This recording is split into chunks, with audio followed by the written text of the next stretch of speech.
time is running thin for the Dolphins to find a trade partner for wide receiver Cedrick Wilson Jr. If they're going to get it done, there's a couple things that need to align, and we're going to explore those here today on Locked On Dolphins.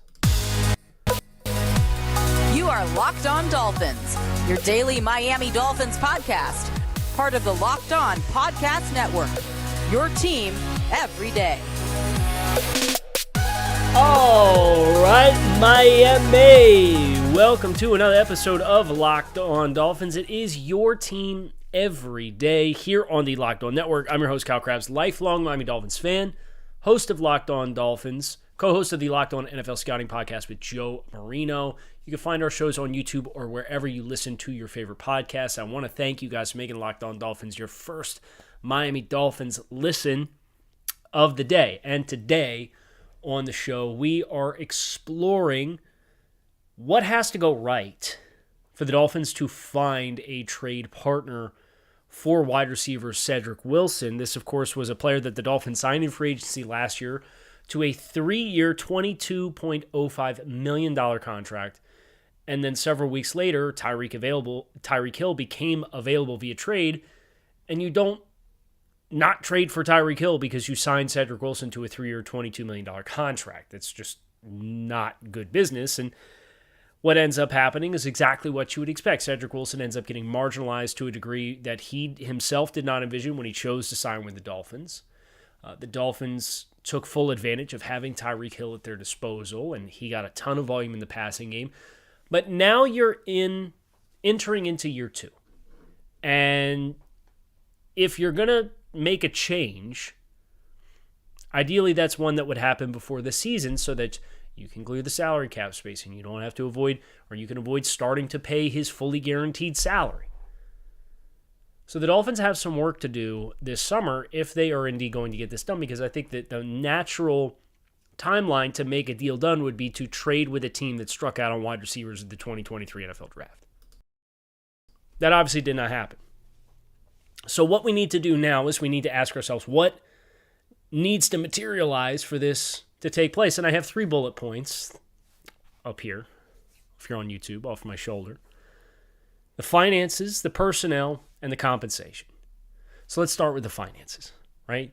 You need to find a team that's willing to take on $7 million in cash due this season, because that's his base salary is $7 million. The Dolphins are already on the hook for the portion of the signing bonus that was deferred into this year from last year when they signed him and gave him the signing bonus, which ended up being $3 million fully guaranteed up front. So $1 million in 2022, $1 million in 2023, $1 million in 2024. That's how they handled the signing bonus. So that's like you're already on the books. You'll have that if you have Cedrick Wilson or you don't. That's salary cap space that's being committed. But you also guaranteed $5 million of the $7 million that he's due this year, which is why it's so important for the Dolphins to find a trade partner. Because if you cut him, you still have to pay him the $5 million because it's guaranteed money, fully guaranteed money. So you need to find a team with enough wiggle room that $7 million in cap space isn't going to be a deal breaker for them. Now, of course, the Dolphins could facilitate that by eating some of that money and be committing to pay for it themselves. But that kind of becomes counterproductive to moving on from Cedrick Wilson Jr. if you're going to increase the dead cap hit anyway, because a certain amount of salary cap space that you could open up, which would be $7 million, is not a small amount of money when you're talking about extending Christian Wilkins and Zach Sealer and Rob Hunt and Brandon Jones and a slew of other players, Connor Williams, so on and so forth. Or you could carry that salary cap space over into 2024 if you wanted to as well. So the first thing you have to do is acknowledge it's a $7 million commitment to bring Cedrick Wilson in as things currently stand, which gives you about half the league, in my mind, to work with as far as teams that are in a position financially to bring in Cedrick Wilson and expect that it's going to be a reasonable acquisition. If you're a team that has, like the Tennessee Titans, and you desperately need wide receivers, but you only have $8 million in cap space in your top 51, You bring Cedrick Wilson in, that's going to take 3/4 of your salary cap space. Now, let's be frank, Cedrick Wilson's not going to save the Tennessee Titans passing offense that currently has Nick Westbrook-Ikini as the wide receiver 2. So some of these teams are teams that might be fit from a personnel standpoint, but financially you may be swimming an uphill battle. So I look at the teams in the top half of the league. The Dolphins currently sit 14th in salary cap space, according to SpotTrack.com, with $13.4 million. They do still need to sign Cam Smith and get him under contract. That'll change that number when that happens. Teams in this ballpark.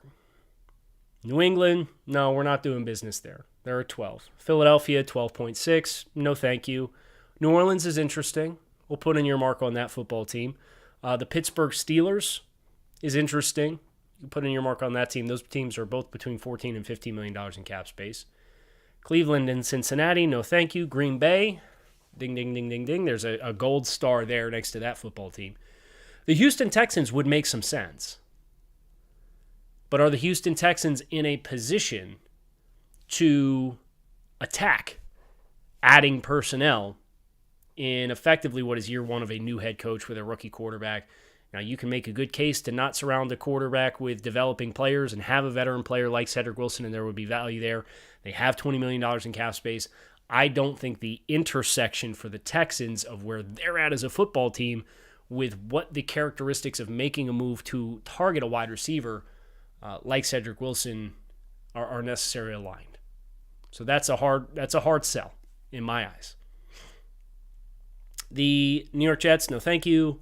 The Arizona Cardinals, $23.3 million in cap space. They'd be a great buyer, but they are facing a very difficult season. They're amongst the worst rosters in the NFL. They're not going to have Kyler Murray for probably at least half the season.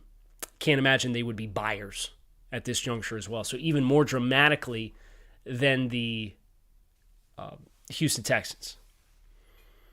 The Detroit Lions are an interesting one. So Jamison Williams suspended. They have Amon-Ra St. Brown. They've tried to build up that wide receiver core a little bit. We'll put an earmark next to that football team as well. They have almost $24 million in cap space. The Indianapolis Colts are another interesting one. I think the same discussion point with the Texans applies to the Colts with how they've kind of been through the ringer in the past 18 months. Obviously, they organically picked in the top 5. Had a really ugly stretch. They've got a new head coach.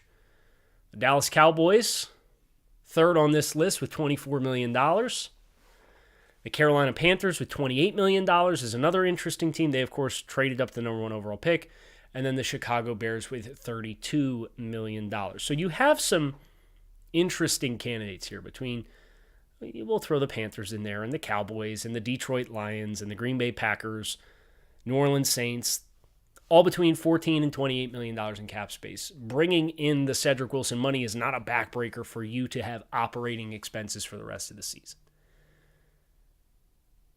Is there real interest? Is there a real opportunity on these rosters, though? So the first thing you do is you identify, okay, who are the candidates that have the space? And the next thing you ask yourself is, who has the personnel opportunities that would allow Cedrick Wilson to have a meaningful role within the offense that would justify them bringing in the dollars that it's going to take and the pick that it would require as well, because this is presumably a pick swap. I don't think that there's going to be a player-for-player exchange here unless the world's aligned perfectly in a utopian scenario for the Dolphins. So we're going to talk about those personnel opportunities next here on Locked On Dolphins, but before we do, right now is the perfect time to make a fast break over to America's number 1 sportsbook, FanDuel, for the NBA playoffs, because right now, new customers with FanDuel get a no-sweat first bet up to $2,500 in bonus bets back if your first bet with FanDuel does not hit. $2,500 in bonus bets back on your first bet with FanDuel. There's no better place for all the playoff action than America's number 1 sportsbook. Visit FanDuel.com/lockedon and get that no-sweat first bet up to $2,500. That's FanDuel.com/lockedon. FanDuel, official sports betting partner of the NBA. So I do think the Saints are an interesting team for another reason. And it's the case that the Dolphins have done a lot of business with the New Orleans Saints in the past few years. New Orleans is a team that is not afraid to buy. They are not afraid to spend money. Obviously, they have been the perpetuators of the entire salary cap is a myth thing.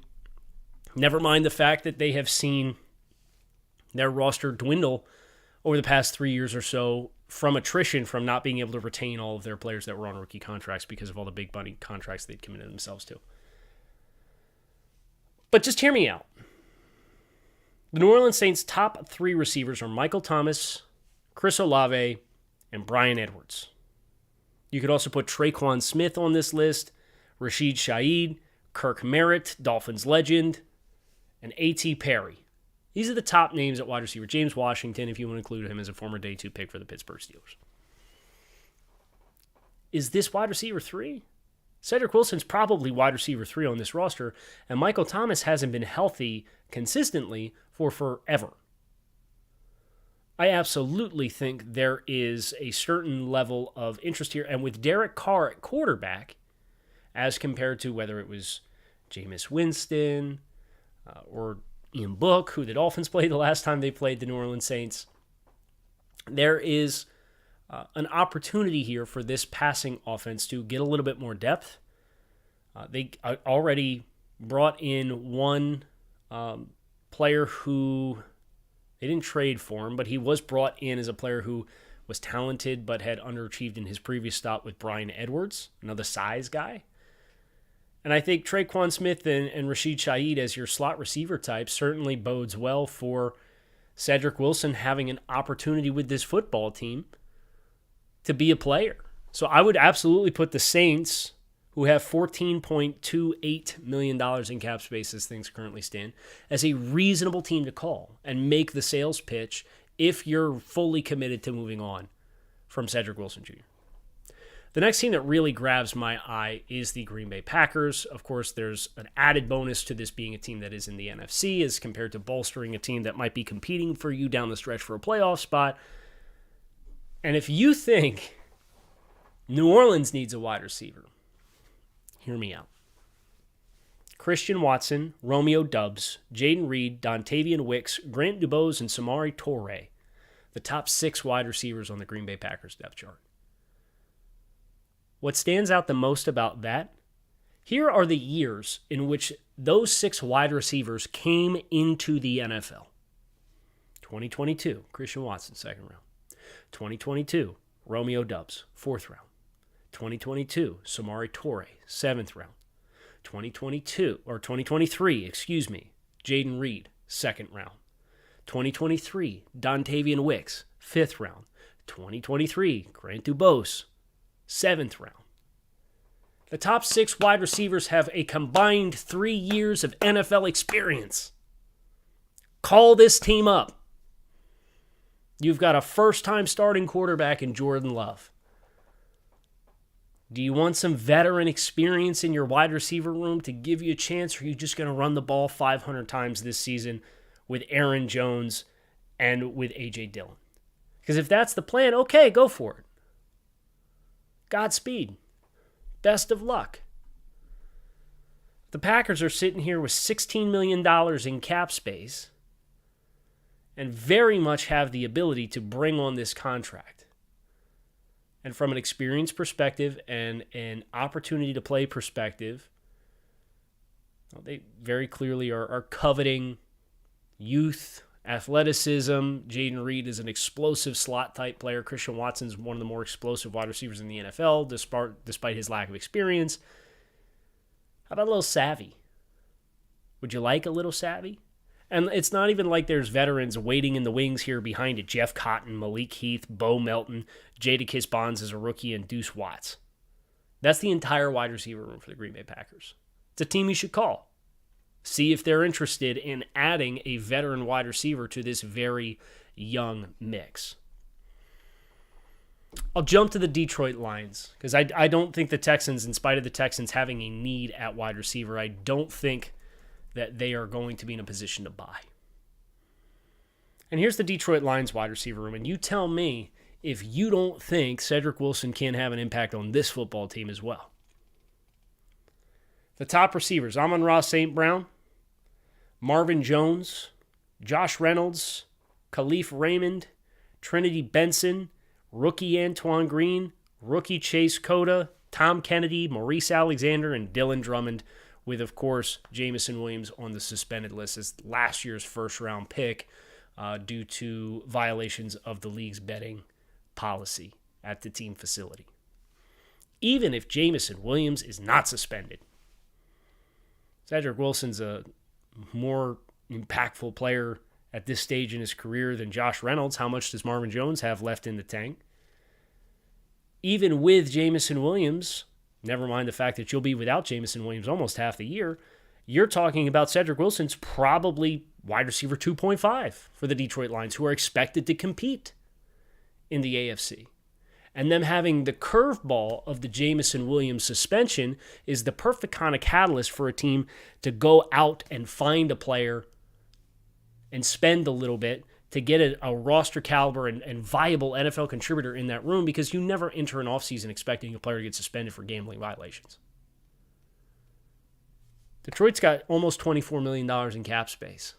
I mean, you're talking not even a third of their cap space to take the full contract of what Cedrick Wilson has right now. It's an interesting football team. The Dallas Cowboys have long been the rumored link, and of course that's because Cedrick Wilson played his first several seasons in the NFL with the Dallas Cowboys. I think Dallas has a very good 1-3. They did make a change. They did cut a player because of a legal issue over this past weekend, but they still have CeeDee Lamb, Brandon Cooks, Michael Gallup. They already traded for Brandon Cooks this offseason from the Texans. Kevontae Turpin, special teams player, and then a third-round pick in 2022 in Jalen Tolbert. It's a pretty formidable wide receivers 1-5, even with an opening in the room going into training camp. And then Simi Fehoko is probably their Noah Brown replacement. Fehoko, a big body type wide receiver. They had Noah Brown from Ohio State there for a little while as a special teams player and primarily a blocker on the perimeter. Not that Cedrick Wilson would really fulfill that role for you anyway. But they had a bunch of money that opened up with the Ezekiel Elliott post-June 1st designation release, and it's put them in a position to be players and go out and add a couple pieces. I'm not totally sold, especially with Brian Schottenheimer now as the offensive coordinator and Mike McCarthy, a little bit more true West Coasty as compared to Kellen Moore, looking for more chunk plays down the field. I'm not sure that the personnel opportunity aligns with Dallas and Cedrick Wilson, even though there's a familiarity there. If the Brandon Cooks thing didn't happen, absolutely. I think it's a no-brainer. And then there's Carolina. It's the last team that I have on my list here. Their top wide receivers, they signed DJ Chark in free agency from Detroit. They signed Adam Thielen in free agency from Minnesota.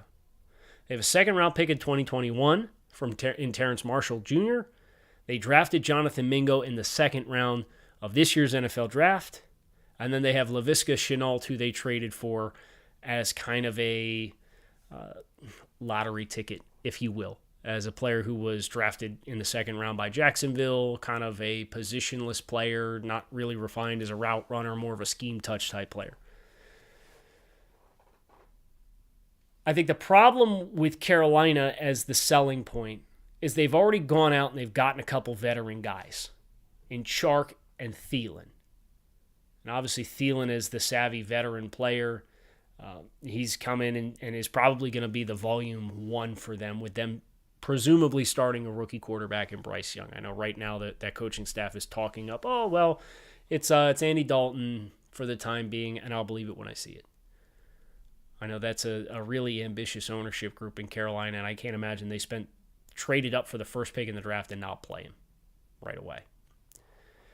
So I think there's already a veteran dynamic with Carolina that makes them less attractive than some of the other options than we've discussed as well, which leaves Detroit, Green Bay, and New Orleans as, in my mind, teams that have the salary cap space and have a need at wide receiver that you could potentially sell on getting a deal done. The question now is, what do these teams have in compensation, and is it something that it would align with the appropriate price for a player who has $5 million in guaranteed salary left. You're presumably going to bring him on for 1 year. Maybe you pay him for 2 years. He's due another $7 million in cash the upcoming season. Do you want to play that game? Is it a 1-year rental? Those are all questions that the team would have to ask, or potentially say, look, if we bring him in, we're probably going to have to restructure him after a year. We're going to cut him and maybe try to re-sign him on a lesser deal. So lack of long-term viability on the contract and kind of a disproportionate production last year and even his best year in Dallas versus what you're expecting him to be financially is a big part of the negotiation, and I imagine that's been long the sticking point between the Dolphins and one of the teams they have had these discussions with. Now, we're going to talk about compensation and what teams have at their disposal, so bring this episode of Locked On Dolphins to a close.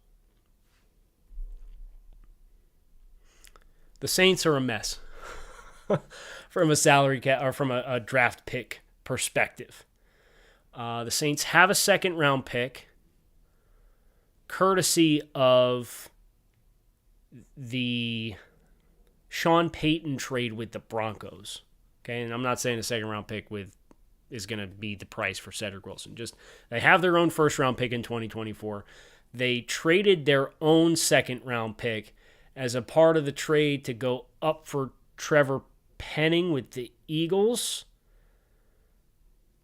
And then they string of trades that ended up having them trade their own second-round pick, but they got a second-round pick from the Broncos for the Sean Payton trade, which ended up being a first-round pick and a second-round pick for Sean Payton. They traded their third-round pick. The Jaguars have their fourth-round pick. They have their own fifth-round pick. They've traded one of their 2 sixth-round picks, and they don't have a 7th-round pick next year.